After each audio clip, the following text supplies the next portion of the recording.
नमस्कार दोस्तों, SR Gurukul point में आपका स्वागत है। आरआरबी एनटीपीसी की डॉक्यूमेंट वेरिफिकेशन की फुल नोटिस जो कल शाम को आ गई थी, उस पर हम फुल डिटेल में चर्चा करेंगे। और दोस्तों, हमारे चैनल को सब्सक्राइब करें और वीडियो को लाइक व कमेंट करें। तो देखिए फ्रेंड्स, ये रही फुल नोटिफिकेशन। इसमें जो फर्स्ट पॉइंट है, ये तो बताया गया है कि जो CBT2 जो हुआ था उसके बारे में है, ये कोई अपने काम की चीज़ नहीं है। सेकंड पॉइंट जो है वो देखिए, सेकंड पॉइंट में ये बताया हुआ है कि जो लेवल 6 से पहले डॉक्यूमेंट वेरिफिकेशन जो है वो लेवल 6 से स्टार्ट होगा, ये बताया हुआ है। और उसके बाद में और जो कि लेवल 6 के जो डॉक्यूमेंट वेरिफिकेशन की जो लिस्ट आ गई थी, उसमें यूनिक कैंडिडेट्स यहाँ पर शॉर्ट लिस्टेड कर दिए गए थे। आप थर्ड पॉइंट में देखिए, accordingly the short listing the short listing of candidates for document verification for the post in pay level 6 has already been published by RRBs. कहने का मतलब क्या है कि जो लेवल 6 के अंदर जितने भी जो भी शॉर्ट लिस्ट हुए हैं, उसके लिए डॉक्यूमेंट वेरिफिकेशन की जो लिस्ट है लेवल 6 की, वो ऑलरेडी आरआरबी की जो ऑफिशियल वेबसाइट्स हैं वहाँ पे पब्लिश कर दी गई है। ठीक है, फिर उसके बाद में इन्होंने कहा है कि the short listing against the post in pay level 6 was based on the score in CBT2 aptitude test for the post of station master and the priority of various posts within pay level 6 furnished by the candidates in the online application। कहने का मतलब क्या हुआ है, जैसा कि आप जानते हैं कि जो स्टेशन मास्टर जो है आपको सबको पता है कि जो स्टेशन मास्टर है उसके लिए 70+30 ये रेशियो था। यानी कि 70 तो CBT2 का था और 30 किसका था, जो CBAT जो हुआ था, यानी कि जो साइको टेस्ट जो हुआ था उसका 30% वहाँ पर मार्क्स लेके टोटल कितना हो गया 100। ऐसे 100 यानी कि आपका फाइनल स्कोर कार्ड भी जारी हो चुका है, वो भी आपने देख लिया होगा। तो यही इसके अंदर कहा गया है। और फिर इसके बाद में ये चीज़ ध्यान दे दी, ये चीज़ इसके अंदर जो मतलब कह ये रहे हैं कि जो शॉर्ट लिस्टिंग जो की है हमने, उसमें 70-30 करके हमने 100 का फुल स्कोर कार्ड जारी कर दिया। और जो पोस्ट प्रेफरेंस है उसको भी ध्यान में रखते हुए हमने ये काम कर दिया है।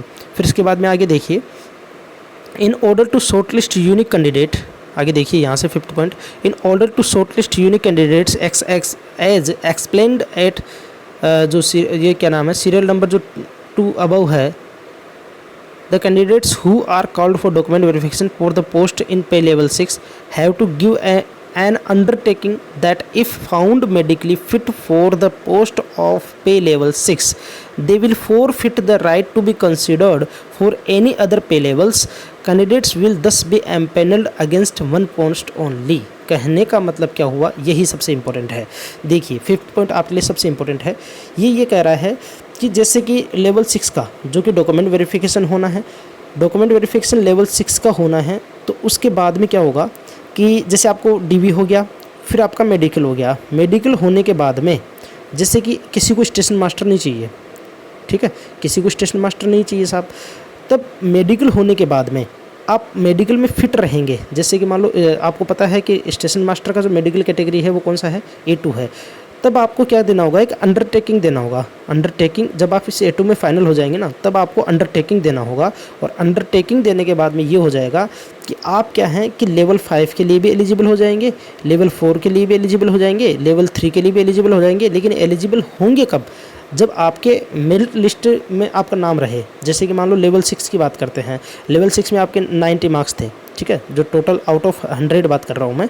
लेवल 6 में आपके 90 मार्क्स थे, लेवल 5 में जैसे मान लो आपके 92 मार्क्स थे, ठीक है, और लेवल 3 में मान लो आपके कितने थे, 98 मार्क्स थे। अब लेवल 6 का आपने DV दिया, DV देने के बाद में आप अगर आपकी A2 मेडिकल कैटेगरी होती है लेकिन आपको स्टेशन मास्टर नहीं चाहिए, तब आपको क्या करना है, एक अंडरटेकिंग फॉर्म होगा। आप डॉक्यूमेंट वेरिफिकेशन के टाइम पर वो एक आपको अंडरटेकिंग फॉर्म देंगे। उस अंडरटेकिंग फॉर्म को आपको फिल करना है। उसमें ये कहना है कि मैं इस लेवल 6 की पोस्ट को, स्टेशन मास्टर की पोस्ट को नहीं लेना चाहता हूँ, ठीक है। लेकिन ये चीज़ कब होगी, जब आपने फर्स्ट प्रायोरिटी पे स्टेशन मास्टर को नहीं दिया होगा।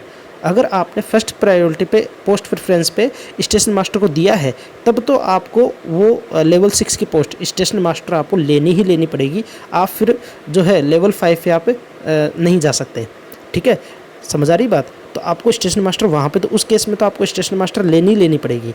लेकिन आपकी जैसे मान लो स्टेशन मास्टर जो है वो आपकी 5th या 6th नंबर पे है, आपको पोस्ट प्रेफरेंस में 5th या 6th नंबर पे है, तब आपको क्या करना है, लेकिन आपको स्टेशन मास्टर नहीं चाहिए, तब आपको क्या करना होगा वहाँ पे कि आपको अंडरटेकिंग देनी होगी, एक अंडरटेकिंग फॉर्म फिल करना है और ये कहना है कि मुझे लेवल 6 में स्टेशन मास्टर नहीं चाहिए। फिर आपका लेवल 5 के लिए लेवल 5 की जो मेरिट लिस्ट आएगी कुछ दिनों बाद में, जो लेवल 5 का जो रिज़ल्ट आएगा उसमें फिर आपको वहाँ पर शॉर्ट लिस्ट किया जाएगा। लेकिन एक चीज़ और इम्पोर्टेंट है कि वहाँ पर डीवी और मेडिकल आपका दोबारा नहीं होगा। कहने का मतलब क्या है कि डीवी और मेडिकल सिर्फ एक बार ही होना है, सिर्फ एक बार ही होना है। हर एक कैंडिडेट का डीवी और मेडिकल सिर्फ एक बार ही होगा। आगे देखिए 6 पॉइंट पे, ये रहा 6 पॉइंट, ये देख ली, ये जो मैंने बात बताई वो सारी लिखी हुई है।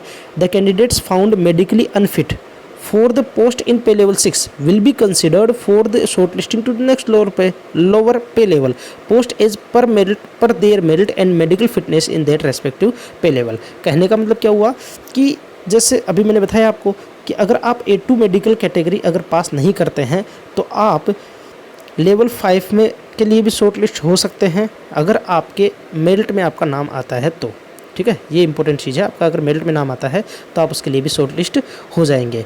नेक्स्ट देखिए 7th पॉइंट देखिए आप, the candidates finally empanelled after medical examination for the post in pay level 6 will be excluded in the shortlisting process to other lower pay level post.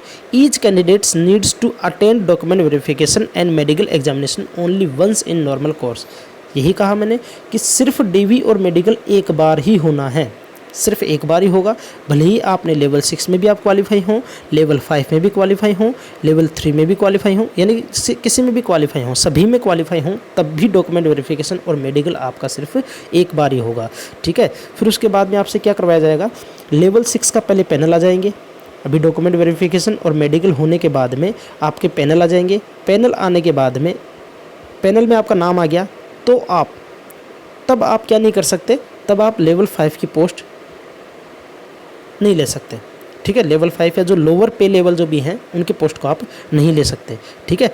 आगे देखिए, thereafter the short listing of other lower pay levels level 5, level 4, 3, 2 will be published in phased manner. यही कहा मैंने कि सबसे पहले जो काम होगा वो लेवल 6 का होगा। इनका पैनल आ जाएगा कंप्लीट, इनका जो है वो फाइनल पैनल आ जाएंगे कंप्लीट, इनकी सीट फिल कर दी जाएंगी। फिर इसके बाद लेवल 5 का रिजल्ट आएगा, फिर इनका भी पैनल आ जाएगा, डॉक्यूमेंट वेरिफिकेशन होके इनका पैनल आ जाएगा, जो जितनी भी सीट हैं वो फिल कर दी जाएंगी। फिर लेवल 4 का रिजल्ट जो कि सिर्फ 2 जोन के अंदर ही हैं इनके पोस्ट, फिर लेवल 3 का और फिर लेवल 2 का। तो ऐसे होगा। और ये करने का रीज़न क्या है आरआरबी का, इसके पीछे मकसद क्या है कि कोई भी जो वैकेंसी जो पोस्ट हैं वो खाली ना रहे, ठीक है, कोई भी पोस्ट खाली ना रहे। और दूसरी चीज़ ये है कि यूनिक कैंडिडेट का मैटर रहेगा इसमें। तो यूनिक कैंडिडेट के कारण ही जो रेलवे है वो इस तरीके से कर रहा है। तो फ्रेंड्स ये थी आपकी अपडेट जिसके बारे में मैंने आपको फुल डिटेल में समझा दिया है। तो हमारे चैनल को सब्सक्राइब करें और वीडियो को लाइक और कमेंट करें। धन्यवाद।